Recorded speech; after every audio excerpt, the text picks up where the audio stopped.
Hello guys, good morning. तो अभी बज रहे हैं सुबह के 8:45 और हम लोग अभी जा रहे हैं ऑफिस। और आज जो है मम्मी का फेयरवेल है, तो मुझे क्योंकि ज़्यादा टाइम नहीं मिलेगा रेडी होने का, तो इसीलिए अभी से मैं रेडी होके एक बार में जा रही हूँ। आज हॉस्पिटल में उनका फेयरवेल है। सो विवेक से हाय।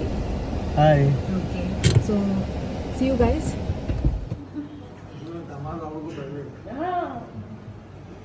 सॉरी, दामाद के लिए तो बहुत बड़ी बात होती है उनका। ये गुस्ताखी माफ कीजिएगा। अतुल सर से मैं रिक्वेस्ट करूंगी कि आप अपने यूनिवर्सल दामाद कह सकती हूँ मैं। आप आइए, बुके दे करके विवेक सर का स्वागत करें। विवेक सर समारोह में हम लोग यहाँ पे एकत्रित हुए।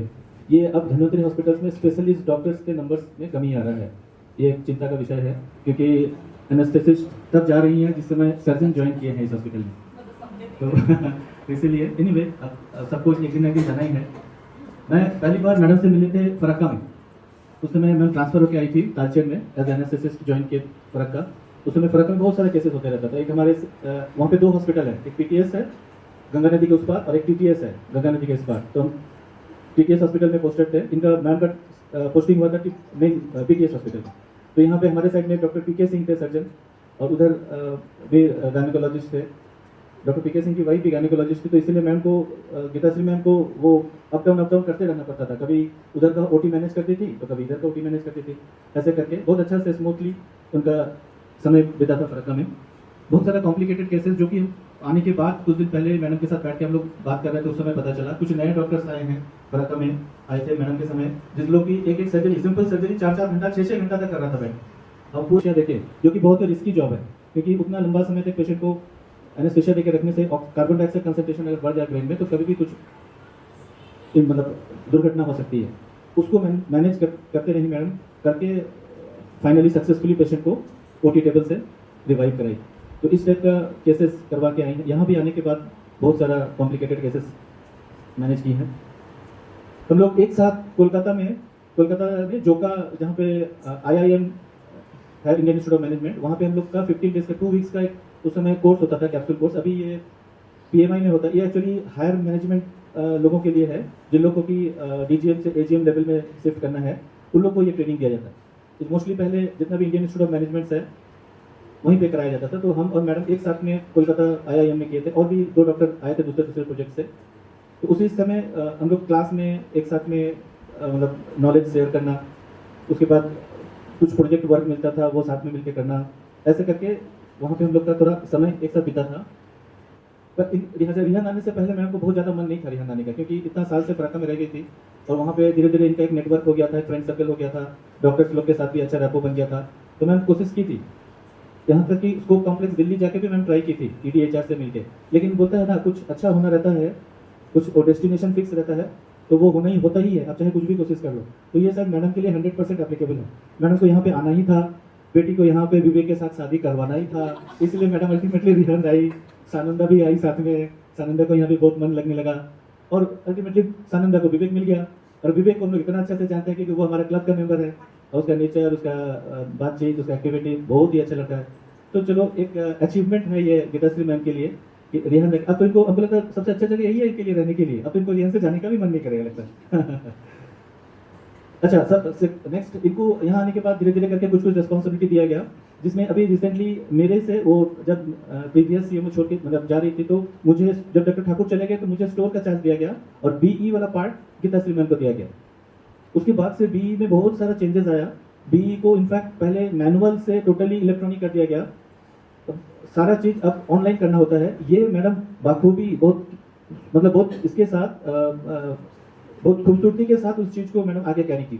उसी में फर्स्ट टाइम BE में, इससे पहले हमारा जो ये बनता था, जो मैनुअल बनता था, उसमें मेडिकल वाला पोर्शन नहीं था। फर्स्ट टाइम मेडिकल को उसमें इंक्लूड किया गया, उसके लिए कमिटी बनाया गया, उसके लिए नोट बनाना पड़ा हम लोग को। BE को ऑनलाइन करने के लिए पहले का फोटो, जैसे बिफोर आफ्टर का फोटोग्राफ सब अपलोड करना, क्योंकि अब ऑडिट में 5 इयर्स ऑडिट में लोग वो मैनुअल रजिस्टर वगैरह चेक नहीं करते हैं, डायरेक्ट कंप्यूटर खोलते हैं, वहीं पे सारा चीज़, तो सारा चीज़ को ये किए। तो उसके लिए मैं बहुत अच्छा से मनोज को, विजय को गाइड किए, वो लोग बहुत अच्छा से चीज़ को सुधारा। और हमेशा से हम लोग को BE में हमेशा से और एज कम्पेयर। और दूसरा जो अचीवमेंट हमको लगता है मैडम की है वो दैट इज मेडिकल बिल्स। ये एक एक कॉमन कंप्लेन रहता था एम्प्लॉइज का कि बिल्स मेडिकल डिपार्टमेंट में जाने के बाद स्टैग्नेंट हो जाता है, आगे बढ़ता ही नहीं। ये गीताश्री घोष मैम आके इस कंसेप्शन को बदल दिया। इनके बॉक्स में बिल्स आते साथ इन्होंने को एक बार थॉरोली रिव्यू करती थी और नेक्स्ट जिसके पास जाना है, फाइनेंस जाना है चाहे और कहीं जाना है, तो उसके तरफ इसको फॉरवर्ड करती थी। इससे पेशेंट एम्प्लॉई सेटिस्फैक्शन बहुत ज़्यादा बढ़ गया। एम्प्लॉई लोग की तरफ से कंप्लेन आना लगभग बंद हो गया। अब ये रिस्पॉन्सिबिलिटी आ गया अतुल के ऊपर और डॉक्टर मधुकर के ऊपर, क्योंकि पहले हम भी करते थे, वो अभी एक्स एम्प्लॉई में शिफ्ट कर गया, अब हम एक्स एम्प्लॉई वाला करते हैं। तो आप लोग दोनों, मैडम तो चली गई, अब आप लोग दोनों ये बिल्स से रिलेटेड जो भी ये है उसको कोशिश कीजिएगा वीक पर वीक को उसी वीक में खत्म करके आगे, क्योंकि ये ऐसा चीज़ है ना, जहाँ इसको पेंडिंग रखेंगे तो इसका नंबर्स एक्सपोनेंशियली बढ़ने लगता है, तब कंट्रोल करना मुश्किल हो जाता है। तब आप चाहिए कि चाह के भी बहुत सारे बिल्स को ओपन करके इंस्ट्रूमेंट्स था, इक्विपमेंट्स था जो कि आउट ऑफ ऑर्डर था, उस सबको ठीक कराई हैं। और मैम का तो फैमिली हम लोग के सामने ही है, एक बेटी, अब वो बेटी तो हमारा हॉस्पिटल का ही मेंबर बन गई है। और बहुत अच्छा है कि हम लोग सानंदा को लेके अपना डेंटल डिपार्टमेंट को रन करेंगे और विवेक तो यहीं पर रहेगा जब तक ट्रांसफर नहीं आता है। तो ये बहुत अच्छा हो गया मैम के लिए भी, हम लोग के लिए भी, कि इन लोग हम लोग के साथ ही रहेंगे। और हम लोग को किसी भी तरह से कुछ ये जरूरत पड़ेगा, जैसे दांत से रिलेटेड कुछ जरूरत पड़ेगा तो हम लोग सानंदा के हेल्प ले लेंगे। हम अपना बात यहीं पे खत्म करते हैं। मैम का ईश्वर से प्रार्थना है कि इनका रेस्ट ऑफ द लाइफ जो है स्वस्थ रहे, हैप्पी रहे, खुशी रहे, सानंदा और विवेक को लेकर बाकी जिंदगी खुशी खुशी बिताए, यही मेरा ईश्वर से कामना है। धन्यवाद।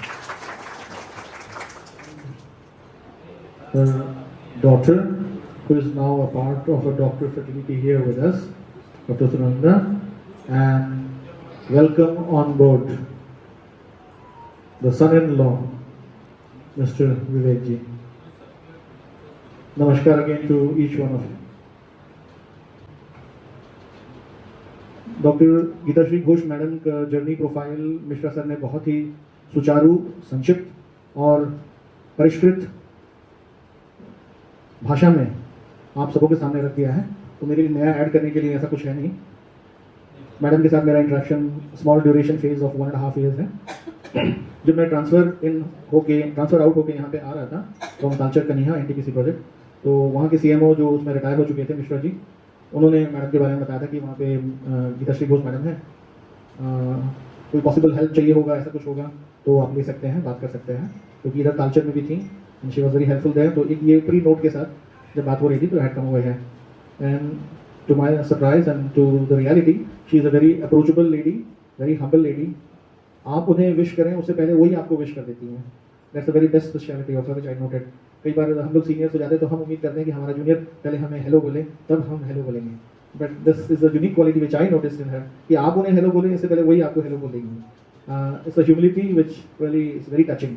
दूसरा मैडम का डिसिप्लिन, कैरेक्टर, और लास्ट में किस तरह से डिसिप्लिन अर्न की जाती है, ये सब 3 छोटी छोटी qualities yet very important facet in our life जो हम मैडम से सीख सकते हैं। बाकी in short, I'll just say I wish her all the very best futures and endeavors in the futures to come for her to roll down the ages. May she gracefully age with pink of health and with all the goodness nearby, in the beauty of peace, prosperity and the health to support that prosperity and to see that prosperity come to the years to mellow. Thank you all. Junior doctors, सभी staff और paramedical staff, आज Geetashree ma'am के retirement के समय पे सबको कुछ कुछ बताना है। मैं तो मैम के साथ में 1.5 साल से हूँ, यहाँ पे जब से आया हूँ, तो उतने टाइम में मेरा काफ़ी कम आमना सामना मैडम से हुआ है। लेकिन जब शुरू में आया था तो बिल क्लियर करने की रिस्पॉन्सिबिलिटी जब मिली थी तो वो मैम ने सिखाई थी। तो मुझे बिल क्लियर करने नहीं आते थे, मैंने 1 बार 2 बार 3 बार कई बार पूछा मैम से। तो मैम इतनी हम्बल है कि उन्होंने हर बार प्यार से समझाया मुझे। एक बार तो मैंने किसी बिल को अप्रूव करने की बजाय रिजेक्ट भी कर दिया था, सब ओके करके, लेकिन फिर भी उन्होंने बोला कि कोई बात नहीं, एम्प्लॉय दोबारा से अप्रूव करेगा, क्या दिक्कत है। तो मेरा एक्सपीरियंस तो बहुत अच्छा रहा मैम के साथ जितना भी रहा। तो मेरी बेस्ट विशेज़ हैं मैम को आगे फ्यूचर के लिए। मैं तो चाहूँगा यहीं पे रहें मैम, अभी भी जाने की जरूरत ही नहीं है, मैम यहीं ज्वाइन कर लिया, उनकी बेटी ने भी। Thank you so much, best wishes ma'am. नीले अंबर पर चांद जब आए, प्यार बरसाए, हमको तरसाए, ऐसा कोई साथी हो, ऐसा कोई प्रेमी हो, प्यास दिल की बुझा जाए, नीले नीले अंबर पर चांद जब आए। Thank you. बेहरा सर और कलम सर और क्या ना, अरे नमस्कार। जैसा कि आपको मालूम है कि हम लोग गीताश्री मैडम के विदाई समारोह में शामिल हैं। मैं ज़्यादा क्या कहूँ, सब लोग बता ही चुके हैं। मैं अपने परिवार की तरफ से और अपने तरफ से गीताश्री मैडम और उनके परिवार को हार्दिक शुभकामनाएं देता हूँ। आपकी विशिष्ट असिस्टेंट डॉक्टर गीता श्री घोष, यहाँ पर उपस्थित डॉक्टर तेपी सर, मिश्रा सर और उपस्थित सभी चिकित्सक ब्रदर एंड सिस्टर। आप सिस्टर ने आदेश दिया तो कुछ तो बोलना पड़ेगा, क्योंकि मैडम ने बोल दिया तो अब अच्छा तो नहीं लगता है, लेकिन ज़रूर कुछ बोलेंगे मैडम के बारे में। मैडम के साथ काम किए हैं, मैडम के साथ काम करके हमको बहुत अच्छा लगा। मैडम को जो काम दिया जाता था या मुझे भी जो दिया जाता था, हम दोनों लोग मिलकर बड़ी रिस्पॉन्सिबिलिटी के साथ काम करते थे। और ज़्यादा समय ना लेते हुए मैं यही कहना चाहूँगा कि मैडम जहाँ भी रहें अपने परिवार और बच्चों के साथ स्वस्थ रहें, सुरक्षित रहें, और यही कामना करता हूँ ईश्वर से। धन्यवाद। नवरात्रि की सबको नवरात्रि की शुभकामनाएं और बधाई। मेरा लगभग 25 साल 3 महीना 25 दिन का सर्विस पीरियड रहा है। मैंने MBBS किया था बार्डन मेडिकल कॉलेज वेस्ट बंगाल में से। वहाँ पर इंटर्नशिप हाउस जॉब किया था गायनिक में, मैडम के सब्जेक्ट में। 1 साल के बाद मैं चली आई थी कलकत्ता। बार्डन और कलकत्ता के बीच 113 किलोमीटर का दूरी है। फिर आ गई थी कलकत्ता में सबसे अच्छा government hospital and medical college, institute of post graduate medical education and research बोलते हैं इसको, IPGMER। इसमें ज्वाइन किया था सर्जरी डिपार्टमेंट में। पहला 6 महीना हाउस जॉब किया और उसके बाद मैंने OPD सर्जरी में OPD के लिए काम किया था, क्योंकि उस टाइम हम लोगों का टारगेट था एंट्रेंस एग्जाम, PG एंट्रेंस के लिए पढ़ना। हमारे टाइम पे पहली बार मल्टीपल चॉइस क्वेश्चन स्टार्ट हुए एग्जाम में। पहले लॉन्ग क्वेश्चन आते थे, तो उस टाइम सबके लिए नया था ये फॉर्मेट, मेरे लिए तो था ही। तो उस टाइम पढ़ने के लिए ही हाउस जॉब कर रहे थे PG में। फिर पहली बार एंट्रेंस दिया। ये मैं 90 का PG वाला मैं बोल रही हूँ साहब, सब बोल सुनते रहिए। तो बात यह है कि पहला एंट्रेंस दिया था 91 में, शायद 91 में पहला बार मुझे डिप्लोमा मिला था गायनिक में। मतलब नेगेटिव पॉजिटिव बैलेंस करते करते अल्टीमेटली थोड़ा सा नंबर के लिए चूक गए थे और DGO मिल गया था। तो वहाँ पर ठीक है DGO कर लिया था। DGO करने के बाद अगले साल फिर एग्जाम में बैठी। जो होता है, आप लोग जो लोग पोस्ट ग्रेजुएट इंट्रेंस में बैठते हो सबको पता है, वही रहता है आंसर पॉजिटिव हो रहा है कि नेगेटिव हो रहा है, उसका बैलेंसिंग चलता रहता है।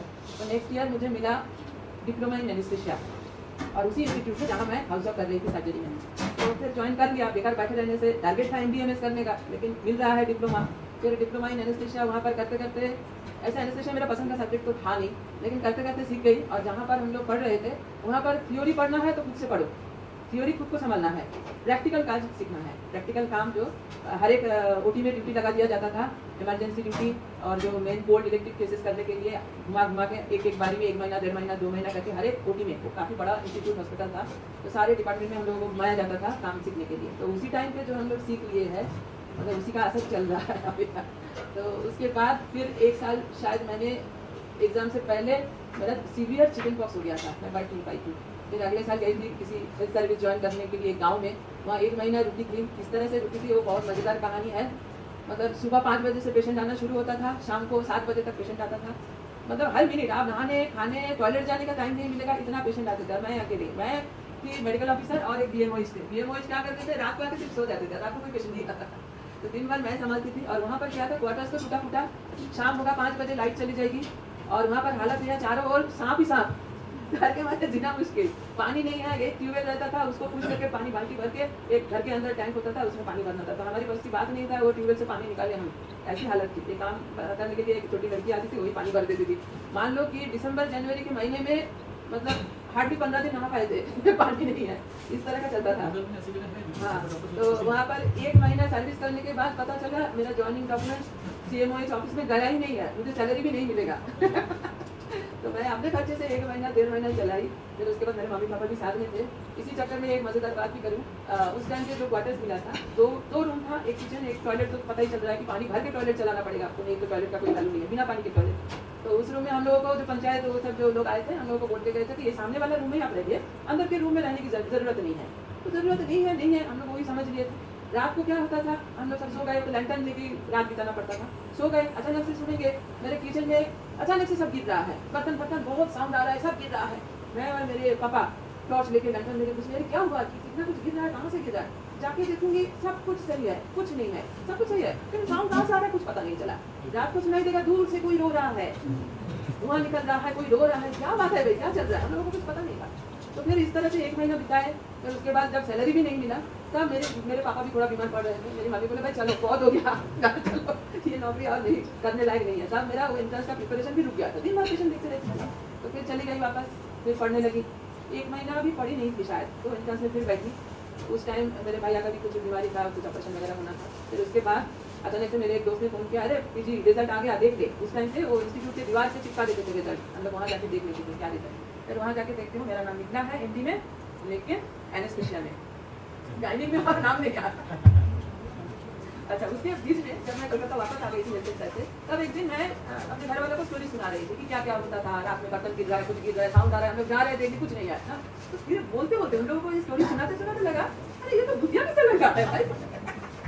तब सोचो, तब मुझे लग रहा था कि क्या हो रहा क्या नहीं हो रहा, दिमाग में इतना जोर नहीं डाला था। जब सब लोग को स्टोरी सुना रहे थे तब पता चला ये भूतिया किसका ही था। ठीक है, बाद में वहाँ के सिस्टर लोग सब बोले थे कि हाँ, और जो रोने का आवाज जो मिलती थी वो नजदीक में एक कुटिया था, तो वही था उस एरिया का शमशान, वहाँ आके डेड बॉडी जलाते थे। मतलब वो एरिया जो था हम लोग बिताए हैं तो भूतिया एरिया ही था। फिर चलो उसके बाद मेरा नाम आया इंडियन एनेस्थीसिया में। फिर मैंने उसी IPGAVR में 3 साल वहाँ पे एनेस्थीसिया का MD कोर्स किया। वहाँ पर वो थियोरेटिकल पढ़ना है खुद को, आपको दिन भर OT में ड्यूटी करना है।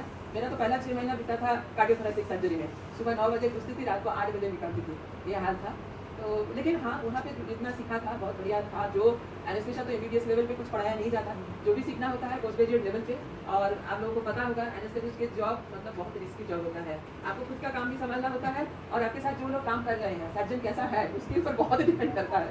ऐसा भी हमारे दोस्तों से सुना है स्टोरी कि लड़के लोग तो प्रैक्टिस में भाग जाते हैं, बाहर प्रैक्टिस करने किसी के साथ केस करने गए, एब्डोमेन ओपन किया, फिर कर नहीं पा रहा है कुछ, भाई तुम संभालो, हम लोग सीनियर को बुला के लेके आते हैं। 2-3 घंटा गया, फिर कोई सीनियर को बुला के लेके केस कंप्लीट करना है। तो ये सिचुएशन होता है एनेस्थेटिस्ट के लाइफ में। आप जो लोग ट्राई कर रहे हो सोच समझ के ट्राई करना है, एनेस्थीसिया करोगे कि नहीं। चेंज हो गया। लेकिन हाँ, किसी बड़े हॉस्पिटल में काम करके, जैसे हम जो ट्रेनिंग किए थे जिस हॉस्पिटल में, कभी सर्जन क्या करेगा इसके बारे में हम लोग को सोचना नहीं था। हम लोग सिर्फ सोचते हैं हम केस कैसे हैंडल करेंगे, यही बात होता है डिफरेंस एक बड़े हॉस्पिटल में, एक अच्छे मतलब एक्सपर्टाइज जो लेवल है उसमें। लेकिन छोटे छोटे जगह में, जैसे हमारे यहाँ हॉस्पिटल, मेरा रिहान में तो काम मैक्सिमम मैडम के साथ ही है, हम लोग दोनों मज़े से काम किए हैं, कोई प्रॉब्लम नहीं है। आज तक सारे केसेस 100% सक्सेस, कुछ प्रॉब्लम नहीं हुआ। लेकिन हाँ, फराका वाला एक्सपीरियंस जो डॉक्टर साहब को मैंने शेयर किया, वहाँ बहुत टेंशन वाली बात होती थी। नए नए सर्जन आते थे, उनके साथ काम करना बहुत मतलब मेरा कल्पिटेशन हो जाता था कभी कभार। तो ठीक है, हाँ, कभी कभी एक केस मिनिमम मान लीजिए 4 घंटा, 5 घंटा, 6 घंटा, उसके बाद भी सक्सेसफुल नहीं हुआ। एक केस के बारे में तो अभी तक याद है, CISL का केस था, पुलिस स्टेशन में कर रहे थे 6 घंटा। हमारे स्टाफ तो शिफ्ट में नहीं आते ना, एक ही स्टाफ रहता है, तो उसमें भी केस करने के बाद पता चला कि बाद में बाइल डक्ट कट हो गया, बिलियरी पेरिटोनाइटिस हो गया। फिर NTPC के खर्चे से उसको रेफर किया गया था कलकत्ता में CMRI में, NTPC खर्चा उठाया पूरा उसके लिए। तो इस तरह का होता था। और मेनली जो पॉइंट है कि हम लोग यहाँ से हम लोग अकेले हैं, अपने कैलिबर, कैपेबिलिटी, एक्सपर्टाइज, रिस्क समझ के काम करना है। यहाँ पर कोई नहीं चाहता फंसने का, है ना। जितना कॉन्फिडेंट हो, जिसमें कॉन्फिडेंट हो उतना ही करो, क्योंकि आपको संभालने वाला, गाइड करने वाला कोई नहीं मिलेगा। कि आप किसी केस में फंस गए हो और कहीं से लोग आएंगे आपको हेल्प करके उस प्रॉब्लम से बाहर निकल करके, ऐसा मिलने वाला इधर नहीं है, ऐसा मिलने वाला नहीं है। इसलिए जैसे मैडम बहुत अच्छा करती है, लेकिन फिर भी मैडम ऐसा कोई रिस्की केस नहीं लेगी, क्योंकि उनके पास मतलब असिस्ट करने के लिए कॉम्पिटेंट लोग है नहीं। और एक बात मैं बोलूँगी, यहाँ पर मैंने जो OT टीम पाई हूँ, OT में स्टाफ मेरा है, एक सिस्टर, मैं पहली बार जब ज्वाइन किया था तब सरिता थी, उस टाइम जॉली सिस्टर जो इंचार्ज थी वो छुट्टी पे थी, सरिता थी, सुनील था और सुजाता सर उसके बाद आई थी। सर हाँ, सरिता पहले, मैं जब नहीं थी सरिता से मैंने पहली बार, फिर सरोज आई। तो मेरे स्टाफ OT का ये तीनों मतलब क्या बताऊँ, ये तीनों है बोल के, ये 3-4 लोग है बोल के हम लोगों ने, मैडम और मैं, इतने अच्छे से, इतने शांति से, इतने सक्सेस से केस कर पाए। और मैं जितना प्रशंसा करूँ कम है हमारे सुनील का, मतलब सुनील का इतना प्रशंसा मैं कर सकती हूँ, क्योंकि उसके पास जो एक्सपीरियंस, नॉलेज है और किसी के पास नहीं है। सुनील है मतलब मेरे में शांति है, केस आराम से निकल जाएगा, वो सबसे अच्छा मेरा असिस्टेंट है। और ये जो तीनों चारों जो रहते, पहले एक नंबी ब्रदर रहता था, बहुत हंसमुख, बहुत मिलनसार, बहुत अच्छा, वो तो चला गया। अभी सरोज मेरी बेटी जैसा है, सरिता मेरी बेटी जैसी है, और सुनील का तो कोई बात ही नहीं है। और हमारे OT में जितने दफा वो स्वैप कल्चर होता है, हर बार नेगेटिव कल्चर रिपोर्ट आता है। क्यों? कि हमारे जो स्टाफ है इतना अच्छे से मेंटेन करते हैं। हमारे जो सुजाता है इधर, हाँ सुजाता किस तरह से सफाई करती है OT का, ये हम लोग इतना नीट एंड क्लीन केस किए, एक भी केस मैडम का बिगड़ा नहीं, सब नीट एंड क्लीन, एक भी स्टिच इन्फेक्शन नहीं हुआ। बहुत बड़ी बात है ये, इतना कम स्टाफ में इतने कम लोगों में इस तरह से हम लोग केस किए हैं। और मैं जो फराका में भी थी, फराका में भी बहुत अच्छा स्टाफ था हम लोगों का यहाँ के जैसा ही। वहाँ ज़्यादातर लेडीज ही सब संभालते थे, सारे लेडीज होते थे।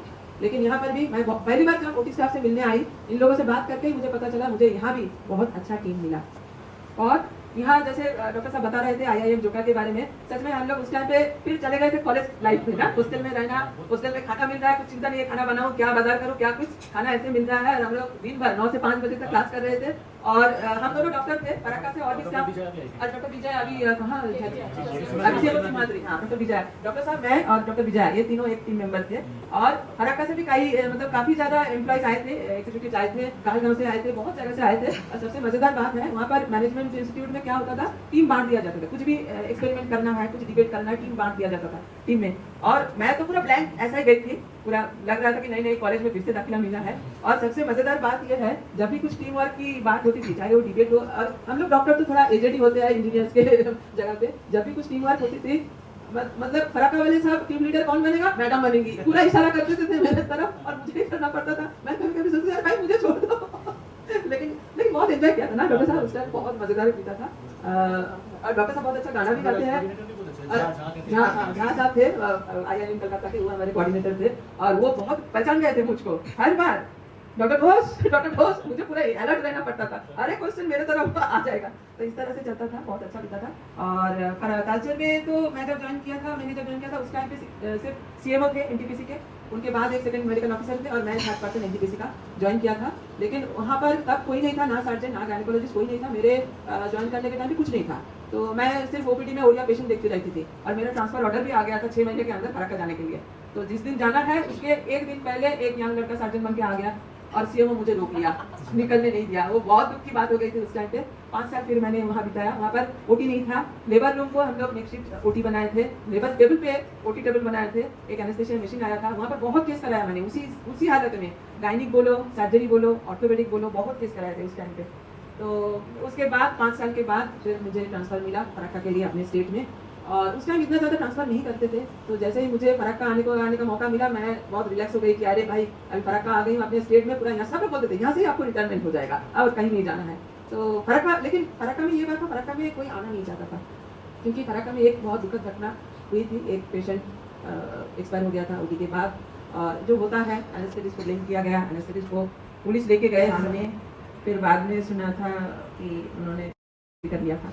तो ये सब कारण के चलते फराका में कोई जाना नहीं चाहता, कोई एनेस्थेटिस्ट जाना नहीं चाहता। तो फिर मैं फराका ज्वाइन करने के बाद 15 साल 2 हॉस्पिटल काम करके बिताई हूँ। बहुत काम था फराका में। तो लास्ट में मैं PGS हॉस्पिटल के इंचार्ज भी बनी थी। वहाँ पर OT तो चलता ही था, OPD भी बहुत चलता था। मेरे पास बहुत OPD पेशेंट्स होते थे, मुझे टाइम नहीं मिलता था दिन भर घर के लिए, बेटी के लिए, मेरे पेरेंट्स के लिए। दिन भर फंसी रहती थी हॉस्पिटल में, चाहे वो इमरजेंसी हो, चाहे कैंप हो, कुछ भी, सारा काम मेरे ऊपर आ ही जाता था। तो लेकिन हाँ 15 साल बहुत काम किया, बहुत अच्छे से बिताया। फिर रिहांद आई। रिहांद में हाँ OPD देखने का कोई लोड नहीं था, क्योंकि बहुत सारे डॉक्टर्स थे। धीरे धीरे एडमिनिस्ट्रेटिव काम में मैं बिजी हो गई। OT तो होता ही था मैडम और मेरा, इन दोनों का बहुत काम किया हम दोनों ने रिहांद में आके। तो मैडम CMO बनने के बाद मैडम का एडमिनिस्ट्रेटिव रिस्पॉन्सिबिलिटी बढ़ गई, तो थोड़ा सा OT कम होने लगा। लेकिन हाँ बहुत काम किए हैं, बहुत एंजॉय किए हैं, और आप लोगों से बहुत प्यार और सपोर्ट मिला है। हाँ फैमिली में मेरी माँ बोलती थी देखो हाथों के 5 उंगलियाँ सेम नहीं होता, छोटा बड़ा तो होता ही है। हाँ लेकिन मैं कहूँगी मैक्सिमम लोगों का प्यार और रिस्पेक्ट मिला। एक आध छूट जा सकता है, जाता भी है, एडजस्ट करना पड़ता है, क्योंकि हम लोग बड़े हैं, कभी कभी बर्दाश्त करना पड़ता है, नज़रअंदाज करना पड़ता है, होता है कुछ। लेकिन हाँ और एक बात मेंशन करना भूल गई, जब साथी बोले, जब मुझे BE का काम देखने का काम मिला, 5S देखने का काम मिला, तब मुझे भी ये सब कुछ पता नहीं रहता था। धीरे धीरे मैं सीखी हूँ। और इस काम में सिर्फ एक आदमी का मैं जिक्र करूँगी जो हमेशा मेरे साथ रहे, हेल्प किए, वो है मनोज जी। मनोज जी के लिए 10 लाख कामयाब। और मनोज जी के बारे में मैं क्या बताऊँ, मनोज जी बहुत जेंटलमैन है, बहुत सोच समझ के बात करते हैं, समझते हैं पूरी बात को, ठीक है। उनमें कैपेबिलिटी है। डेंटल हाइजीनिस्ट मैंने कभी कहीं नहीं देखा डेंटल हाइजीनिस्ट इतने अच्छे। रियाद में एक है, एक and only example. Manoj ji को बहुत बहुत बधाई, आप अपना काम बहुत बाखूबी संभालते हो, और जो हम लोगों के साथ जो 5S B का काम देखते हो वो भी बहुत अच्छे से काम निभाते हो आप। बहुत बहुत धन्यवाद जो भी आपने सहायता किया है। और अभी रिसेंटली मेरी बेटी एडॉप्ट डेंटिस्ट ज्वाइन किया है। मैं चाहती हूँ आप लोग जैसे मेरा हेल्प किया, मुझे प्यार दिया, सम्मान दिया, इसके भी साथ दीजिए, हेल्प कीजिए, ठीक है। सब एक ही फैमिली है, हॉस्पिटल का फैमिली किसी एक का नहीं है, सबका मिला जुला कर काम करने का तरीका होता है, तभी हमारा हॉस्पिटल रन करता है। और जो बाकी डिपार्टमेंट में से हमारा डिपार्टमेंट अलग है, क्योंकि हम लोग सर्विस सेक्टर में होते हैं और बाहर का आदमी हमेशा नजर गड़ा के रखता है, कहीं कुछ चूक हुआ मेडिकल डिपार्टमेंट में तो उसका बखेड़ा खड़ा हो जाता है। इसलिए आप सबको मिलजुल कर सबको सपोर्ट करना और सबके सपोर्ट लेना भी है। मिलजुल कर रहिए। बेस्ट ऑफ लक एवरीबॉडी, अच्छे से रहिए। Thank you.